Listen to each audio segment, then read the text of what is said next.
چیز خود اسلامی نظام کی اہمیت، یہ جو تین لفظ ہیں اسلام، نظام اور نجات، یہ تین مفہوم بڑے خود قابل تشریح ہیں. خود نظام کس کو کہتے ہیں، سسٹم کس کو کہتے ہیں، اسلام کس کو کہتے ہیں، اسلام کی ڈیفینیشن کیا ہے. اگر اسلام کی درست تشریح ہوتی تو آج مسلمان ان مشکلات کا شکار نہ ہوتے. آپ دیکھیں جس طرح امام خمینی رحمۃ اللہ علیہ نے اسلام کی تشریح کی، اور جس طرح دوسرے مفکرین جو جس طرح مولانا مودودی رحمۃ اللہ علیہ، ان کی کتاب ریاست اسلامی ہو یا خلافت و ملوکیت ہو، اس کو اگر آپ مطالعہ کریں. اسی طریقے سے امام خمینی رحمۃ اللہ علیہ کی کتاب ولایت فقیہ، اور دوسرے بہت سارے مفکرین جن میں شہید مطہری رحمۃ اللہ علیہ، شہید بہشتی، اور خود ڈاکٹر اسرار صاحب کی جماعت سے بھی یہاں پہ شخصیت موجود ہیں. خود ان کی تشریحات اور ان کی جو گفتگو ہے حکومت کے مسئلے پہ، اسلام کی تشریح پہ، اصل میں جب تک آپ کے ذہن میں کنسیپٹس واضح نہیں ہوتے، مفاہیم، ایمان سے پہلا مرحلہ علم ہے. کچھ دن پہلے مجھے توفیق ہوئی، امام صادق علیہ السلام کی زندگی کے متعلق ایک جگہ پہ مجلس تھی، تو امام کا ایک قول وہاں پہ بیان کیا. امام فرماتے ہیں کہ علم کے بغیر عمل فاسد ہے. جہاں پہ علم نہیں ہوتا وہاں پہ عمل میں بھی فساد ہے، جہالت. جب آپ کے پاس اسلام کی درست تشریح نہیں ہوگی، اسلام کس کو کہتے ہیں، اسلام کا دائرہ کار کیا ہے، اس کی وسعت کیا ہے. یہ جو میں نے آپ کی خدمت میں آیت تلاوت کی، یہ سورہ حدید کی آیت ہے، اور یہ تمام مفکرین نے جن کا نام لیا گیا، آپ ان کی کتابیں پڑھیں، جنہوں نے ریاست کے موضوع پہ لکھا، نظام کے موضوع پہ لکھا، سسٹم. خود ریاست اسلام کے نظام کے ماتحت ایک سسٹم ہے، حکومت. تو سب نے اس آیت کو وہاں پہ بیان کیا کہ ہم نے تمام انبیاء کو بھیجا، ہم نے تمام رسل کو بھیجا، بینات دیے، نشانیاں دی، ہم نے ان کے ساتھ کتاب بھیجی، میزان بھیجا، وہ چیز بھیجی جس سے وہ معاشرے کو لیول پہ لے کے آتے ہیں، اعتدال پہ لے کے آتے ہیں. اور آخر میں خداوند متعال فرماتا ہے ہم نے رسل کو بھیجا لِيَقُومَ النَّاسُ بِالْقِسْطِ. فاعل یہاں پہ جو عربی کو جانتے ہیں، یہاں پہ آیت میں فاعل جو ہے وہ ناس ہیں، لوگ قائم کرتے ہیں نظام کو، لوگ قائم کرتے ہیں. انبیاء لائن دیتے ہیں، رہبر لائن دیتے ہیں. امام خمینی رحمۃ اللہ علیہ نے لوگوں کو لائن دے دی، اسلام کی درست تشریح کر دی ان کے سامنے. وہ ٹائم لگا اس پہ، شاگرد تیار کیے. جو بزرگوار بیان فرما رہے تھے کہ امام کی بہت بڑی ٹیم تھی، بالکل ایسا ہی. آیت اللہ مصباح یزدی کی میرے پاس کتاب رکھی ہوئی ہے، میں کل ہی اس کا مطالعہ کر رہا تھا.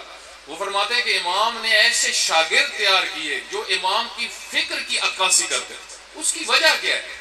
یہ بہت امپورٹنٹ تھا. اس کی وجہ میں عرض کرتا ہوں کہ جو نظام اسلامی قائم نہیں ہوا آج تک پاکستان میں یا دوسرے مسلمان جہاں پہ رہتے ہیں ان ممالک میں، اس کی وجوہات میں ذکر کرتا ہوں تاکہ ان کو ہم اگر سمجھ جائیں گے تو پھر ہمیں پتہ چلے گا کہ کیسے نظام قائم ہو سکتا ہے. سب سے پہلی چیز امام نے اسلام کی درست تشریح کی. اسلام ناب جس کو علامہ نے بھی بیان کیا ہے، علامہ اقبال رحمۃ اللہ علیہ، درست تشریح. اسلام کس لیے آیا ہے، کیا کام ہے اسلام کا؟ اسلام آیا ہے اقتدار کے لیے، طاقت کے لیے، حاکمیت کے لیے. کیونکہ اللہ حاکم ہے اس ہستی کا، اس کا دین بھی مقتدر ہونا چاہیے. اقتدار جہاں پہ نہیں ہوتا وہاں پہ ذلت ہی ذلت ہوتی، جہاں طاقت نہ ہو. اسلام قوت کے ساتھ ہے، اور قوت بنانے کا بھی اس نے کہا ہے، قوت اکٹھی کرنے کا بھی اس نے کہا. ہم جب اسلام کی یہ تشریح کرتے ہیں کہ اسلام مسجد کے لیے آیا اور مسجد تک ہے، تو یہاں پہ ہماری ذہنیت مسجد اسلام کے متعلق محدود ہو جاتی ہے.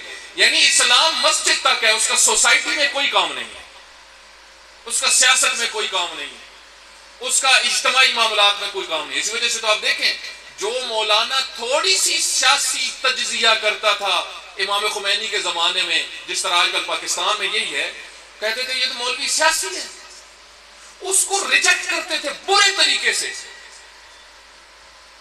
کیونکہ اسلام کی تفسیر صرف یہ تھی. امام خمینی نے اپنی کتاب ولایت فقیہ کے شروع میں جو ماتم کیا ہے اسلام کی غلط تفسیر میں، اس میں ایک یہی تھا، بھائی اسلام کو وضو تک تم نے محدود کر دیا، طہارت تک تم نے محدود کر دیا، تو تمہارے اجتماعی مسائل جو 90% ہیں، تمہارے دوسرے ممالک کے ساتھ تعلقات کیسے ہونے چاہیے، مسلمانوں کے ایک دوسرے کے ساتھ حقوق کیا ہیں، بزنس کیسا ہونا چاہیے، تجارت کیسے ہونی چاہیے، بینکنگ سسٹم کیسا ہونا چاہیے، تعلیم کیسی ہونی چاہیے. کافروں کی تعلیم پڑھ کے اور سوچ رہے ہو ہمارے بچے مومن بنیں گے، انتظار میں سارے بیٹھے ہوتے ہیں ہمارے بچہ بگڑ کیوں رہا ہے، مومن کیوں نہیں بن رہا. علامہ اقبال فرماتے ہیں اپنی ایک طولانی شاعری میں کہ بہت ساری مثالیں دی ہیں، اس میں ایک مثال انہوں نے یہ دی ہے کہ ہرن کی جگہ کتے کی ناف سے خوشبو کی توقع رکھ لو، لیکن کبھی بھی اس نظام تعلیم سے جو تمہارے اندر ہے اس سے یہ توقع نہ رکھنا کہ کوئی مومن بن کے نکلے گا. تو سب سے پہلی چیز امام نے جو تفسیر کی، اس وجہ سے آپ دیکھیں اس چیز کی طرف توجہ کریے گا، عمومی جو تصور تھا علماء کا وہ وہی تھا جو امام سے برعکس تھا. یعنی دین صرف مسجد تک. بھائی مسجد اسلام کے لیے ہے، اسلام مسجد کے لیے نہیں ہے. مسجد اسلام کے لیے نہ، اسلام صرف مسجد تک ہے. آپ دیکھیں اس وقت نجف کے علماء، قم کے علماء اور دوسرے جو بڑے بڑے مراکز تھے، شیعہ کی میں بات کر رہا ہوں، اور اہل سنت کے ہاں بھی ہم آ جاتے ہیں. اوورآل آپ دیکھ لیں، میں مثال دوں گا. امام خمینی رحمۃ اللہ علیہ نے جو اسلام کی تفسیر کی ہے وہ بالکل ان دوسروں کی تفسیر سے جدا تھی.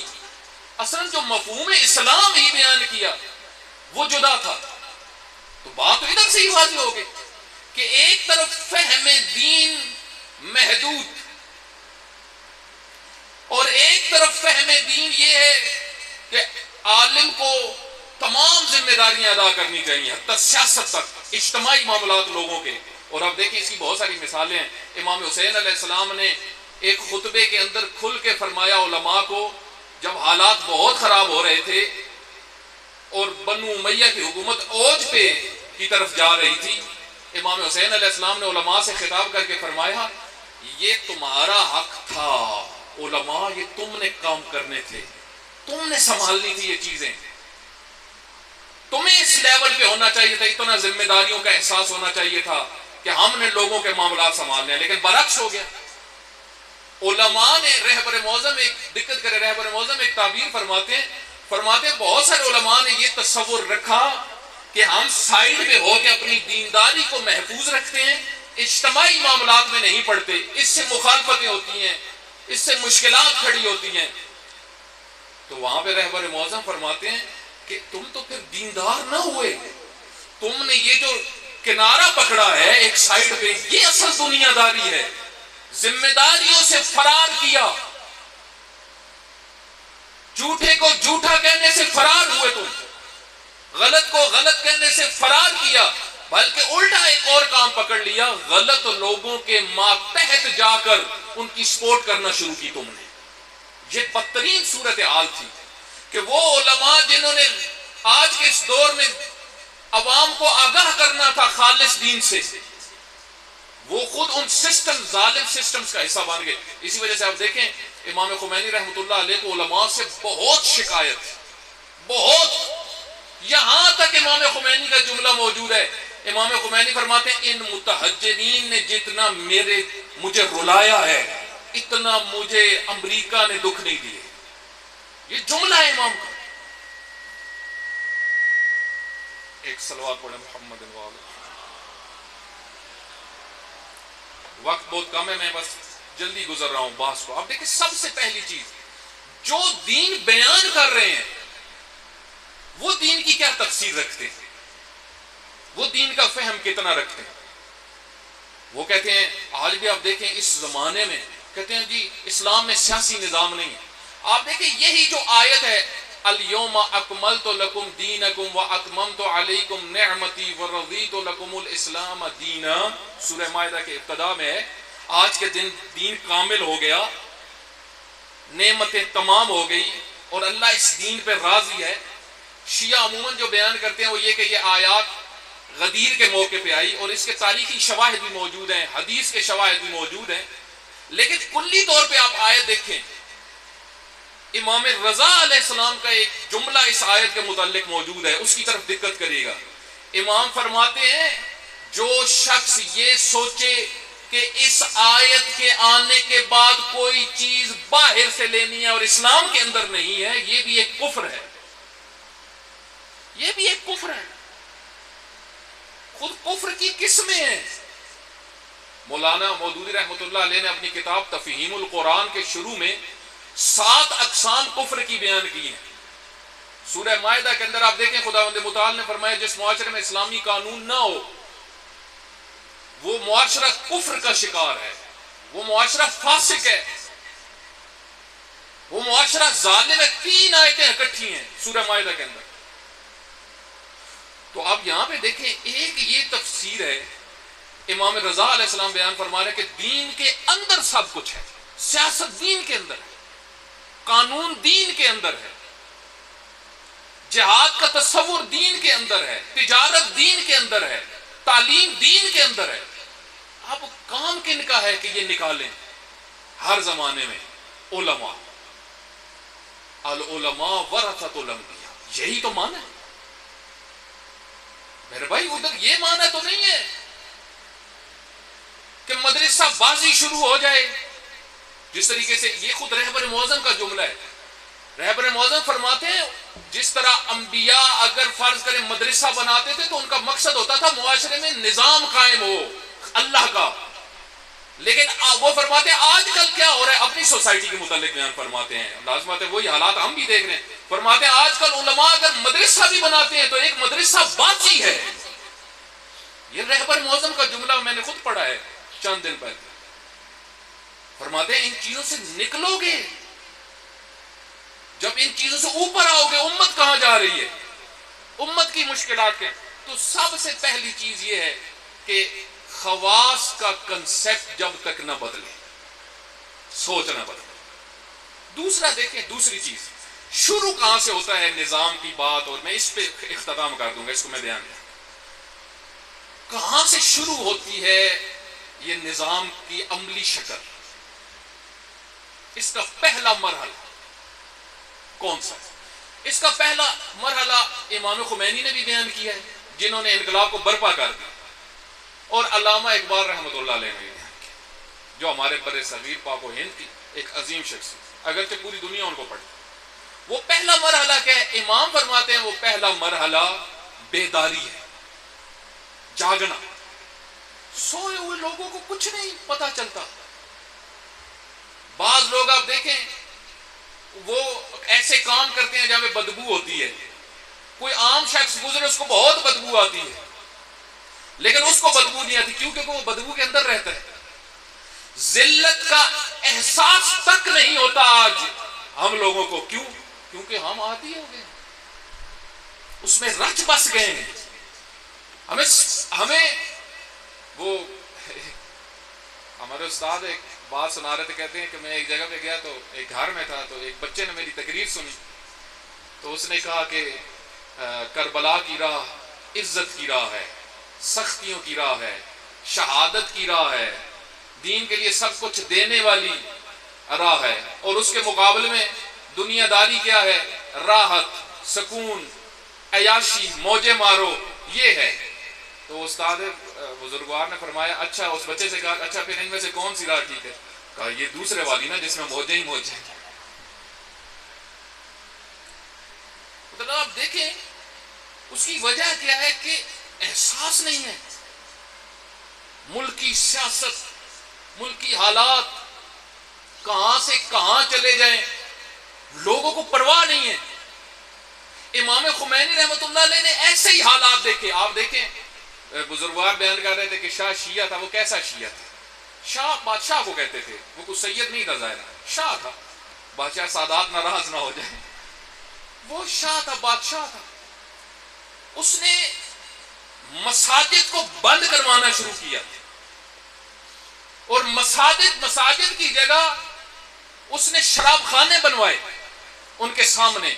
آپ اگر تحقیق کریں سوائے ایک دو مساجد کے تہران میں تمام مساجد بند ہوئی، مسجدیں بند.